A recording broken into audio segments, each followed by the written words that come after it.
দুটি কয়েলের পারস্পরিক ইন্ডাকটেন্স এম, প্রাইমারি কয়েলের কারেন্ট দ্বিগুণ করা হলো কিন্তু কারেন্টের রেট অফ চেঞ্জ অর্ধেক করা হলো। আচ্ছা, প্রাইমারি কারেন্ট দ্বিগুণ করা হয়েছে আর কারেন্টের রেট অফ চেঞ্জ এটা অর্ধেক করা হয়েছে, তাহলে সেকেন্ডারি কয়েলে ইনডিউসড ইএমএফ কত হবে? এইচএসসি ২৬ ব্যাচ বোর্ড পরীক্ষার আগে সম্পূর্ণ সিলেবাস শেষ করে A+ নিশ্চিত করতে আজই অর্ডার করো FRB কম্প্যাক্ট সিরিজ।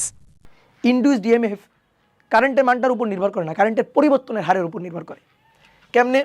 দেখো, এইটা হচ্ছে একটা প্রাইমারি কয়েল, এই যেটা প্রাইমারি কয়েল, এই প্রাইমারি কয়েলের মধ্য দিয়ে এই যে ব্যাটারি আছে, তড়িৎ প্রবাহ হচ্ছে, ফলে এইটা হচ্ছে আর একটা কয়েল, সেকেন্ডারি কয়েল। এবার এই সেকেন্ডারি কয়েলে তড়িৎ চালক শক্তি আমি পাবো, এখানে কিন্তু কোনো ব্যাটারি নেই, তাহলে এর ফ্লাক্স এর মধ্য দিয়ে কাট করে যাবে, এর এই যে ফ্লাক্সগুলা এর মধ্য দিয়ে যখন কাট করে যাবে, তো এইটা পারস্পরিক আবেশ, তো পারস্পরিক আবেশ গুণাঙ্ক এম।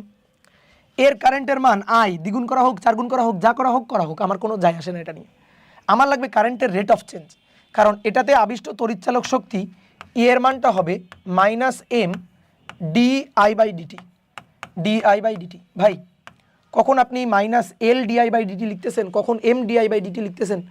যখন পারস্পরিক আবেশ এক কুণ্ডলীর জন্য আর এক কুণ্ডলীতে তখন m, আর যখন স্বকীয় আবেশ নিজের কুণ্ডলীতে তখন L।